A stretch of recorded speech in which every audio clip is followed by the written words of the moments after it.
Selamat datang di channel Cerita Cinta. Channelnya cerita cinta romantis.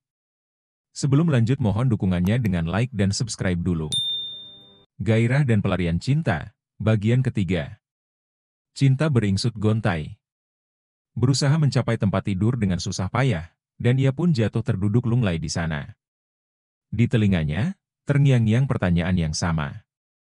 Tetapi bukan dari pemuda itu yang bertanya, melainkan mamanya, Sekar Rahayu Sukmawati. Hiks. Aku menangis terisak-isak. Mengingat kembali kenanganku, bersama mama sebulan yang lalu. Menyesali semua kesalahanku yang telah terjadi. Aku kembali terbayang semua kejadian-kejadian yang lampau, yang membuat penyesalan seumur hidupku. Aku dan Robi sama-sama kuliah di jurusan akuntansi, di salah satu universitas swasta di ibu kota. Kami berdua satu angkatan. Dan kebetulan juga, aku mengambil mata kuliah yang sama. Sejak awal perkuliahan, atau semester pertama. Robi, atau lengkapnya Robi Hermawan, adalah pria muda yang tampan, dan mencuat namanya di antara mahasiswa baru lainnya saat itu. Garis-garis di wajahnya, tampak tegas dan kuat seperti dipahat di batu cadas yang kokoh. Rambutnya yang pendek dengan potongan krewukat, sangat cocok dengan gayanya yang flamboyan. Hidung mancung, dagu persegi dengan ceruk di tengahnya. Kulit yang putih bersih dengan tinggi badan 180 cm. Mempunyai dada yang six-pack dan otot-otot yang menonjol keluar, karena rajin nge-gym dan berolahraga. Belum lagi, ia menggemari bela diri taekwondo. Olahraga bela diri yang membutuhkan ketahanan fisik prima, sekaligus simbol kejantanan laki-laki. Penampilannya selalu trendy, dengan gaya pakaian anak-anak zaman sekarang. Banyak para gadis di kampusku terpukau dengan penampilannya. Bahkan, seisi kampus gempar membicarakan ketampanannya. Terutama para mahasiswi, yang baru maupun senior, ramai menggunjingkan Robi, bersaing untuk memperebutkan perhatiannya. Aku sama sekali tidak menyangka, diriku yang justru dipilih Robi. Aku saat itu sedang berjalan menuju ke perpustakaan. Ketika itu, Robi melompat dan menghadang jalanku. "Hai, kenalin gue Robi." "Siapa namamu?" "Cantik," katanya dengan bergaya cool, sambil mengulurkan tangannya. "Cinta," sahutku. Aku tersipu malu menyambut uluran tangannya. "Nama yang cantik, seperti orangnya yang cantik Mbak Pragawati. Kamu harus jadi pacarku," gudanya percaya diri. Aku terperangah, kaget melihat ulah dan tingkahnya. Tidak ada seorang pun yang tidak berdebar didekati oleh Robi. Tapi, jika dengan cara seperti ini, aku betul-betul tidak siap. Apalagi langsung ditembak untuk menjadi pacarnya. Aku hanya tersenyum gelagapan, seakan tidak menyangka. Ternyata, begitulah cara Robi melancarkan rayuan mautnya. Paling-paling, Robi hanya sekedar menggoda, pikirku saat itu. Aku justru pergi meninggalkannya, sambil geleng-geleng kepala tanpa meninggalkan jawaban apapun. Membuatnya hanya berdiri, mematung sambil memperhatikanku pergi. Aku sempat menoleh sejenak ke belakang, dan tertawa geli melihatnya seperti itu. Tetapi, ternyata Robi tidak main-main dengan ucapannya. Ia setiap hari selalu mendekatiku, seolah ia tidak rela aku pergi jauh darinya. Setiap kuliah bubar, Robi berdiri menungguku di pintu keluar. Dengan gaya flamboyannya, membuat teman-teman wanita sekelasku terkesima. "Mengapa bukan gadis lain?" tanyaku padanya, saat kami sedang santai di kantin kampus. "Kamu percaya bahwa body chemistry tidak bisa dipaksakan?" sahut Robi santai. "Sejak pertama kali melihatmu, seluruh sel di sekujur tubuhku menjerit menginginkanmu." Tentu saja, aku merasa tersanjung ditaksir oleh Robi. Sungguh seperti memperoleh piala lambang supremasi dari pertandingan yang ketat. Tanpa perlu bersaing, aku berhasil mengalahkan semua mahasiswi di kampus yang juga mengidolakan Robi. Sejak Robi terlihat selalu jalan berdua denganku, ternyata tidak ada seorang pun yang mencibir. Semua seperti memahami, mengapa Robi menambatkan hatinya padaku. Aku cantik, cerdas, dan anak orang kaya. Aku pantas mendapatkan Robi yang tampan dan juga anak pengusaha sukses. "Kalian benar-benar pasangan ideal," kata Resti, sahabat sekaligus teman sekelasku. Saat aku menceritakan bahwa aku sudah jadian sama Robi. Sejak itu pula, aku menjalin percintaan dengan Robi. Semua gadis terpaksa menyingkir dengan rela, karena tidak pantas bersaing denganku. Meskipun, diam-diam mereka masih menggoda Robby dengan lirikan-lirikan nakalnya. Namaku juga semakin dikenal, menjadi buah bibir oleh para mahasiswa di kampusku. Meskipun, aku sudah resmi menjadi pacar Robby, tidak menghalangi para mahasiswa di kampusku untuk mendekatiku dan berusaha menarik simpati dan perhatianku. Dan memang, di antaranya ada yang nekat. Tidak seperti perempuan yang lebih bersikap malu-malu pada Robby, tapi sebetulnya pengen dipilih olehnya. Dan di antara para pria yang nekat itu bernama Tony, menunjukkan gelagat tertariknya denganku.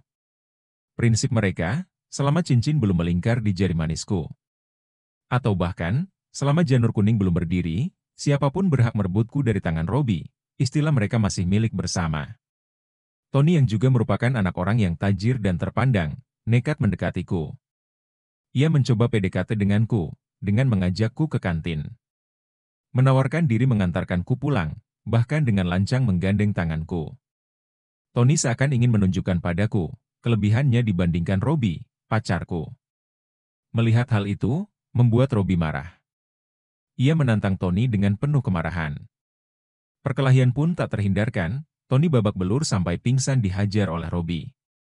Wajar sih babak belur dihajar oleh Robby, yang memegang sabuk hitam taekwondo, dan sudah beberapa kali memenangi kejuaraan taekwondo.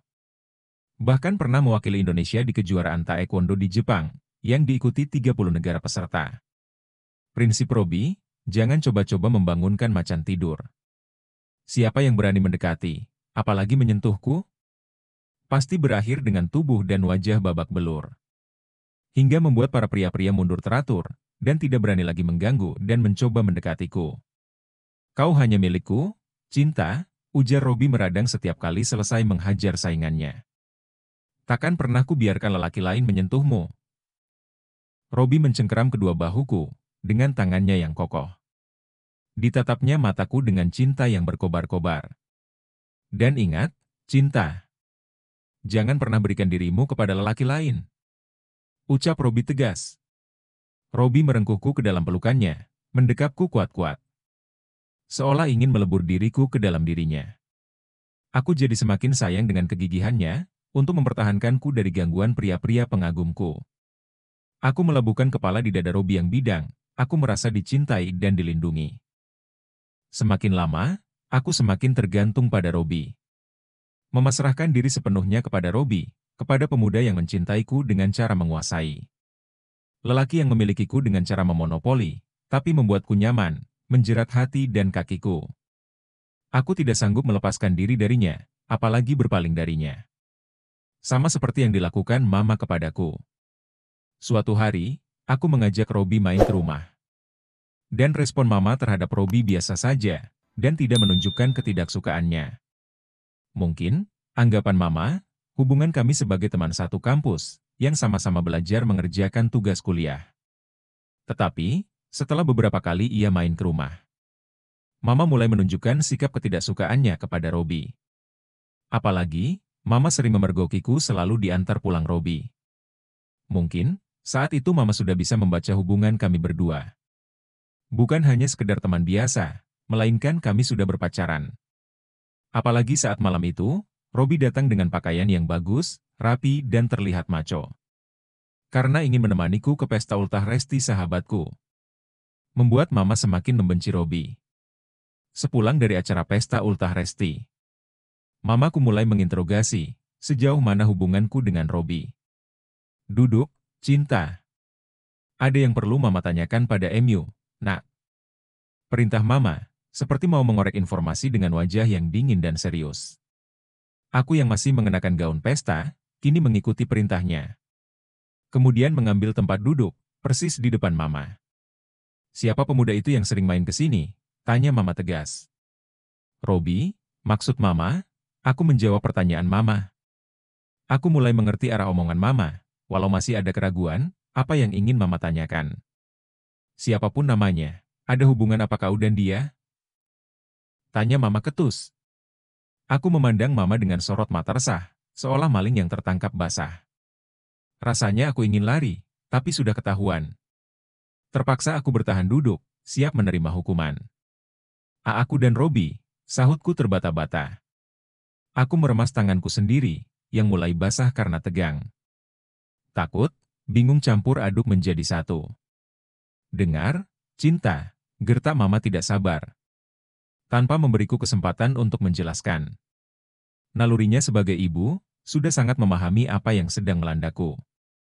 Mulai sekarang, tinggalkan pemuda itu. Jangan percaya pada cinta picisan seperti ini. Jangan sampai masa depanmu hancur, karena terperosok rayuan laki-laki. Aku menundukkan kepalaku dalam-dalam, tidak mampu menjawab, membantah bahkan melawan Mama. Tinggalkan pemuda itu. Ucap Mama sekali lagi dengan tegas. Dan jangan pernah ajak dia kemari lagi. Kau dengar, cinta? Perlahan aku mengangguk. Mesti tidak yakin untuk apa aku mengangguk. Mama lupa bahwa seusiaku memiliki emosi yang meledak-ledak. Aku menyimpan jiwa pemberontak di balik sikapku yang patuh. Semakin dilarang, malah akan semakin dilanggar. Beberapa hari kemudian. Memangnya dunia ini hanya selebar rumahmu, protes Robi berang. Keliru kalau mamamu pikir bisa menghalangi, atau bahkan membunuh cinta kita. Kita bisa pacaran di mana saja. Aku memandang Robi dengan penuh kekaguman dan cinta sepenuh hati. Aku memuji keberanian yang dimilikinya. Aku yang lemah dan tidak berdaya, seperti menemukan pahlawan yang siap membelaku. Aku merasa demikian aman, berada di dekatnya.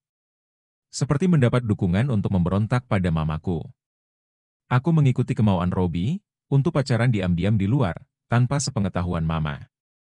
Dan tentu saja, jadwal kuliah tidak seperti jam sekolah di SMU. Yang serba teratur dan tepat waktu, masuk pagi pulang siang. Jadwal kuliah lebih tidak menentu, kadang-kadang kuliah pagi, besok kuliah siang, istirahat sebentar, lalu dilanjutkan dengan kuliah sore. Semua itu membuatku semakin intim dengan Robi, dan justru membuat kami susah untuk dipantau Mama. Jelas, Mama tidak mungkin mengawasi kegiatanku di kampus secara terperinci setiap hari. Aku memiliki kesempatan lebih banyak berduaan dengan Robi. Selesai kuliah, aku tidak langsung pulang ke rumah. Aku dan Robi mencari-cari tempat untuk berduaan. Entah itu di mall, kafe, bioskop, mobil, atau dimanapun. Pacaran di luar rumah tanpa pengawasan orang tua, justru lebih berbahaya. Aku dan Robi malah lebih leluasa untuk mengekspresikan kemesraan kami, bahkan kami sudah terbiasa melakukan setengah nikmat, atau kami menyebutnya dengan seks wilda. Rumah Robi yang selalu sepi dan kosong, menjadi tempat favorit kami untuk memadu kasih. Tempat yang tepat untuk menyatukan gairah cinta kami, tanpa takut diganggu orang lain. Tidak terasa, jalinan cinta kami sudah 3 tahun lamanya. Selama itu pula, kami pacaran tanpa sepengetahuan Mama, kami pacaran backstreet kata anak zaman now. Latar belakang keluarga yang sama-sama memiliki persoalan, membuat kami semakin terpaut. Robi yang selalu kesepian, karena rumah tangga orang tuanya yang tidak harmonis. Sementara aku, karena merasa didominasi oleh Mama. Semua mesti ikut aturan Mama, seperti layaknya tahanan yang mesti ikut aturan sipir di penjara. Kami terpagut dalam kumparan keadaan, yang membuat kami saling tergantung satu sama lainnya. Robi membutuhkanku untuk mewarnai hidupnya yang sepi. Sedangkan aku, membutuhkan Robi untuk melipur hatiku yang tertekan, karena sikap dominasi Mama. Dan karena kedekatan yang intim itulah, membuat hubungan kami semakin jauh. Memetik kuncup bunga yang belum saatnya disemai. Padahal, saat itu kami baru berusia muda, aku baru 21 tahun dan Robi 22 tahun. Dan kami masih kuliah di semester 6. Rumah Robi yang selalu sepi, membuat kami senantiasa bebas untuk berbuat apa saja di sana. Main PS, berenang, bahkan, nonton film enak pun sering, dan selalu berakhir dengan sekwilda. Dan hari ini, aku diajak kembali ke rumahnya setelah kuliah pertama selesai jam 10. Karena hari ini kuliah cuma 2 SKS. Entah mengapa, aku hari itu sangat bergairah sekali. Tubuhku seketika berkeringat, gerah dan terbakar syahwat yang tinggi. Robi tersenyum sambil mendekatiku, ia membisikiku. Yuk, ke kamarku, sayang, bisiknya padaku. Ada sensasi tersendiri saat ia membisikiku tadi. Bulu kuduku berdiri meremang. Nafasnya seakan menyentuh titik-titik hasrat di tubuhku. Aku mengangguk dan bergelayut manja padanya. Malah, aku tanpa malu balas membisikinya. Gendong, Kataku manja sambil merentangkan kedua tanganku. Robi dengan sigap, membopong tubuhku dengan penuh kelembutan, hingga kami sampai di dalam kamarnya. Diturunkannya tubuhku di atas pembaringan yang sangat empuk, sebelum ia melangkah menutup pintu kamar, dan menguncinya dari dalam. Ia langsung melompat ke ranjang, dan menyergapku. Aku yang awalnya kaget dengan tindakannya, kini mulai terhanyut dan mengimbanginya. Pagutan yang penuh gairah dan hasrat, kini menaungi kami berdua. Tangannya perlahan turun dan bergerilya. Membuatku semakin tinggi terbuai. Aku malah membantunya membuka yang menempel di badanku. Alhasil, aku pun kini sudah tak terhalang apapun lagi, sama-sama polos. Senyumnya seakan meneduhkanku. Aku seakan pasrah saja, saat ia dengan gampangnya membuka semua pernak-pernikku yang menempel tersisa. Makin indah saja kamu, Yang. Pujinya sambil ia mulai mengelusku. Geli, Yang, desahku saat tangannya mulai bertugas. Bersambung.